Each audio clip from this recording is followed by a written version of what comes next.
할렐루야. 오늘 이 하루도 주님의 은혜가 함께 하시길 축복합니다. 구약 이사야서를 우리가 어제부터 시작을 했는데요, 저 개인적으로는 굉장히 기대하면서 이사야서를 읽고 있습니다. 사실은 이사야서를 전체를 처음부터 끝까지 이렇게 훑어볼 기회가 저는 개인적으로는 별로 없었어요. 부분적으로만 알고 있었고, 그래서 이사야서를 한 장 한 장 읽어 내려가면서 사실 이사야서가 굉장해요.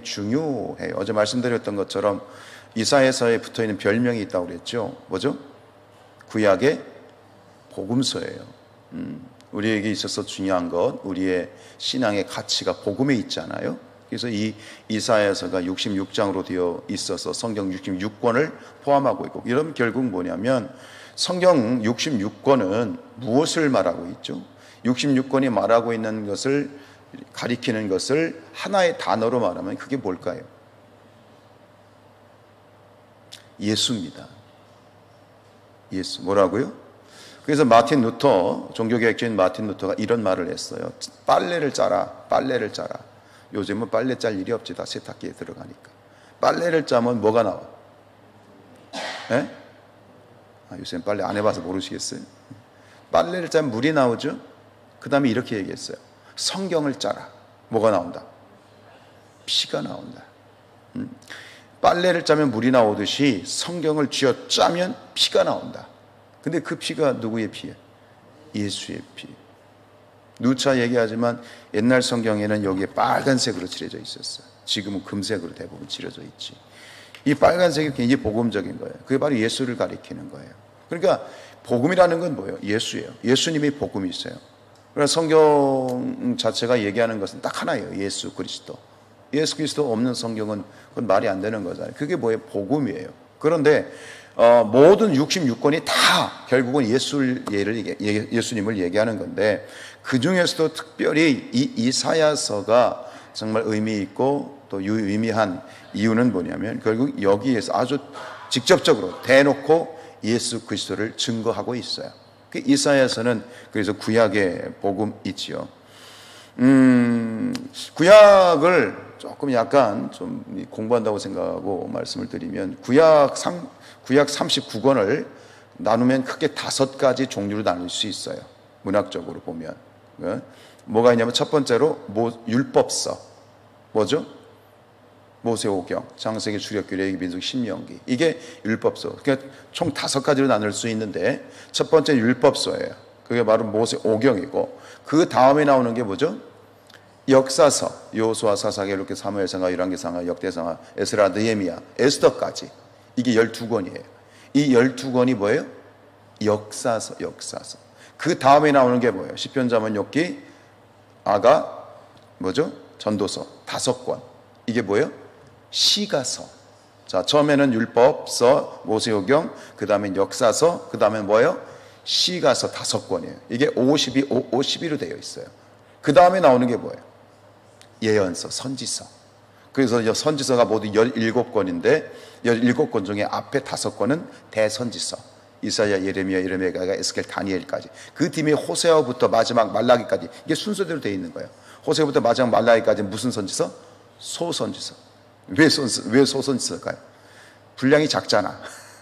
그래서 앞에 5개 분량이 많잖아. 그러니까 대선지서, 뒤에는 소선지서, 이렇게 52로 되어 있는데, 그 중에 우리가 오늘 집중해서 보게 될 이 예언서 첫 번째 책 이사야. 그래서 이사야의 이름의 뜻이 뭐라고요? 여호와는 구원이시다. 여호와는 구원이시다. 이게 구원. 그래서 이 5권의 그 나머지 예언서에 보면 구원이란 단어가 7번이 나와요. 모든 예언서, 이사야를 뺀 예언서에 구원이란 말이 7번이 나오는데, 이사야서에만 구원이란 말이 몇 번 나오냐면 26번이 나와요. 그게 구원. 복음이 뭐예요?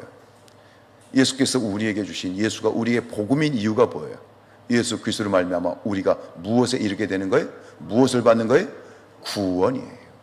구원. 그래서 사실 저 개인적으로도 굉장히 한 장씩 우리가 읽어 내려가지만, 오늘도 말씀드리겠지만 사실 이게 한 장이 아니라 이게 뜯어서 보면 굉장히 좋겠지만, 나중에 이제 설교 주일이나 수요일이나 그때 누가복음을 마치면 이사야서를 할까 하는 생각도 있는데, 굉장히 좀 기대가 되고 또 한 구절 여러분들 묵상하시면서 또 별도로 여러분들이 한번 하루 새벽 예배 끝나고 집에 가셔서 한번 이 말씀을 다시 묵상해 보시면 좋을 것 같아요.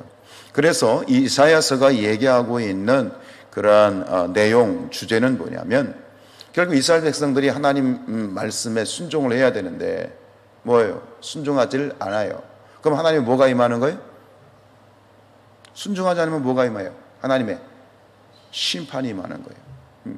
그러니까 이스라엘 백성들의 불순종과 불의함 때문에 하나님이 심판하시지만 결국 그 심판은 그게 끝이 아니라 심판을 경유해서 하나님은 다시 뭐 하시는 거예요? 구원하시고 회복하시는 거예요. 하나님의 선택받은 이스라엘 백성들이 바로 그 역사를 계속 반복하는 거예요. 선자를 통해서 너희들 불순종하고 말씀대로 살지 않으면 하나님의 심판이 임할 것이다. 하나님의 심판이 임해요. 그런데 하나님의 다시 그 심판은 하나님의 진정한 뜻이 아니죠. 하나님은 하나님의 선택된 백성들이 하나님 앞에서 순종하고 복되고 미래와 소망을 가지고 살기를 원하시는 거예요. 예레미야서 29장 11절 말씀. 하나님의 뜻은 뭐죠? 미래와 소망을 주는 것이지 심판의 뜻이 아니란 말이야. 그러니까 심판을 경외해서 다시 정신 차리고 이제 구원을 하시는 건데, 그러나 어제 말씀드렸던 것처럼 여러분들 이 말을 하나를 지금 기억하시는 건 뭐냐면 이 예언, 이사야서의 예언의 특징, 어제 말씀드린 것처럼 일반적인 예언자들은요 한두 가지, 앞으로 있어질 한두 가지에 대한 계시를 받았다면 이사야서는 어떤 선제도 받지 않은 삼중 예언을 받았어요. 그 이사야서의 이 문학 구조의 특징은, 예언의 특징은 뭐냐면 다중교차 예언이에요.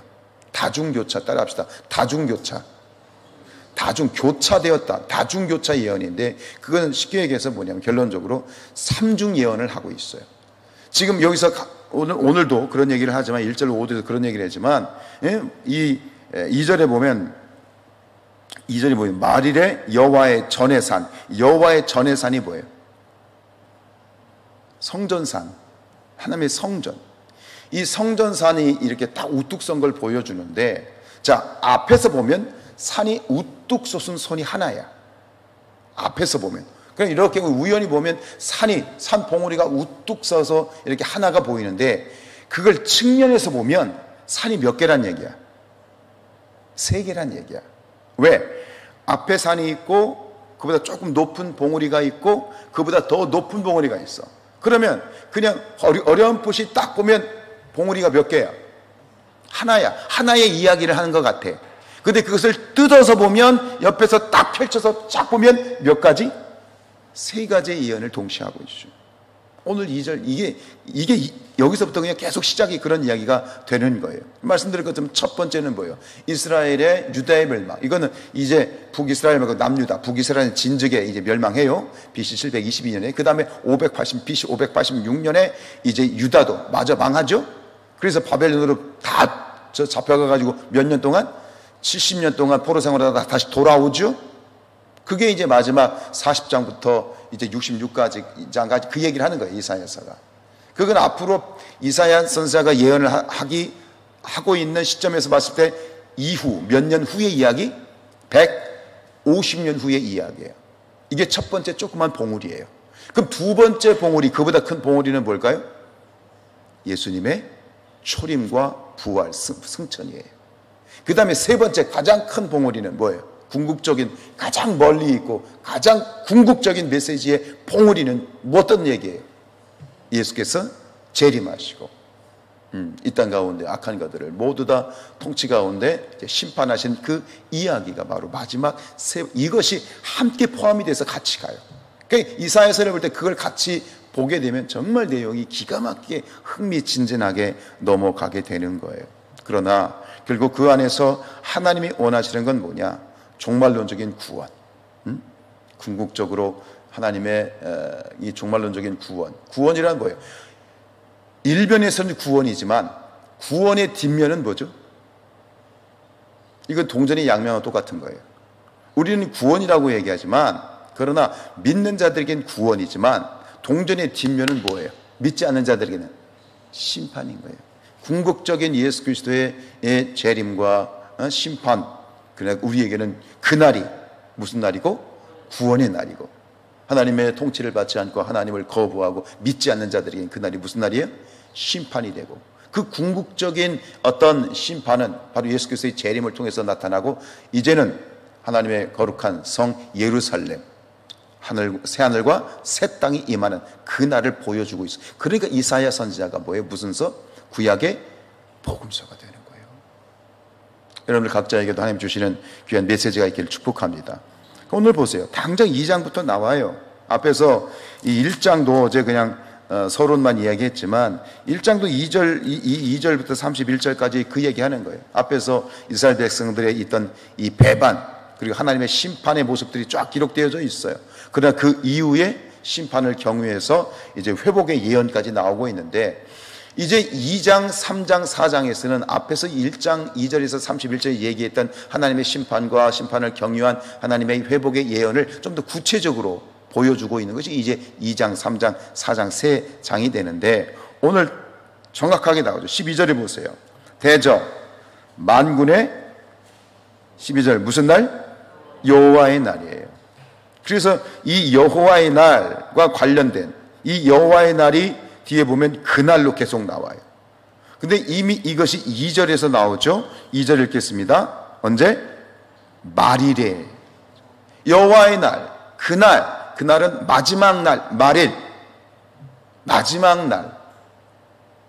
근데 이것을, 이 말일을 보게 될 때, 이것도 이제 여기서 아까 말씀드렸던 다중교차 예언이 여기서부터 시작이 돼요.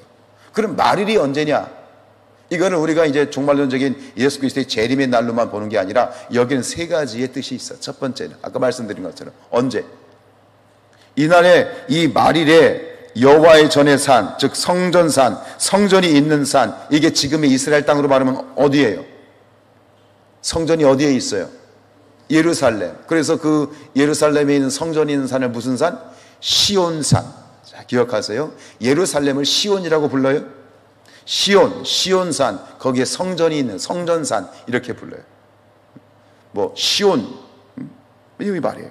그 산, 모든 산 꼭대기에 굳게 설 것이며 모든 작은 산 위에 뛰어나리니 만방이 그리로 모여들 것이다.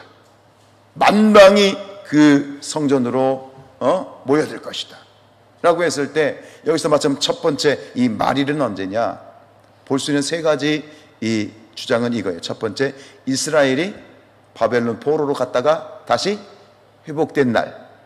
두 번째는 예수께서 이 땅에 초림하셔서 부활 승천하신 날.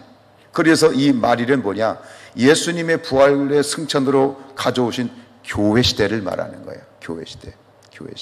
세 번째는 어느 시대? 예수님의 재림 시대.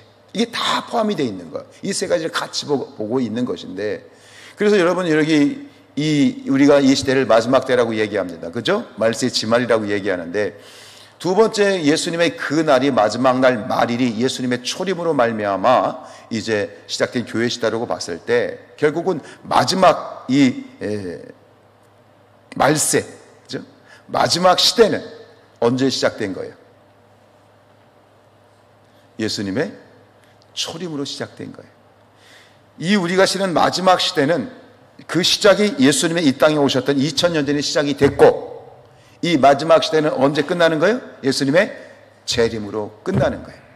그래서 사도 베드로가 사도행전 2장에서 설교할 때 이 시대를 뭐라고 표현하냐면 말세에 내가 내 영을 모든 육체에 부어 주리니. 성령이 오셨다고 했어요. 성령이 오셨어, 안 오셨어요? 오셨어. 성령이 오셨다는 건 이 시대가 말세라는 뜻이다라는 거예요. 그럼 그 말씀에 입각해서 보면 지금 우리는 정확하게 말세를 살고 있고, 이 마지막 때의 시작은 예수님의 초림으로 마지막 시대가 시작이 됐고, 예수님의 재림으로 마지막 시대는 끝나게 되는 것이고, 이 마지막 시대에 우리는 예수 그리스도로 말미암아 왕노릇할 것이다. 그래서 이 권세가, 믿는 자들의 권세가 어디에 있어요? 예수 그리스도의 이름에 있는 것이요. 여러분, 이 시대의 마지막 시대이지만 두려워하며 벌벌 떨라는 것이 아니라, 마지막 시대를 살아가는 성도들은 예수 그리스도와 함께 왕노릇할 것이니 자신 있게 당차게 어디 가든 예수 그리스도의 이름을 불러서 승리하라는 얘기예요. 역시 힘들어요. 박해가 있고요, 핍박이 있고요. 그 어느 시대보다 갈수록 믿는 자들에 대한 공격이 심해지고 적그리스도가 나타나고 우리의 믿음을 흔들어내고 첫사랑이 사라지고 나태해지고 게을러지고 이런 시대를 살아가지만, 그럼에도 불구하고 우리 믿는 자들에게는 예수 그리스도의 이름을 통해서 왕노릇할 수 있는 권세를 주셨다. 예수님이 우리에게 주신 이름, 예수 그리스도, 그 이름을 불러서 당당히 승리하시기를 축복합니다. 결국 뭡니까? 마지막으로 우리는 승리합니다. 믿는 자들은 승리합니다. 그 마지막 승리의 마침표는 예수님의 재림으로 끝나지만, 그러나 예수님의 재림하시기까지 이 땅에 사는 마지막 시대를 사는 성도들에게는 예수 그리스도의 이름을 주셨으니 오늘도 어느 곳에 있든지 무엇을 하든지 예수님의 이름 불러 그 이름 붙들고 여러분의 삶의 현장마다 승리하십시오. 승리의 특권을 주셨습니다. 승리의 권한을 주셨습니다. 승리의 이름을 주셨습니다. 그 이름 불러가면서 마음 지키시고 삶의 모든 모습마다 승리하며 나가는 우리 사랑하는 성산의 모든 가족들 되시기를 주님의 이름으로 축복합니다.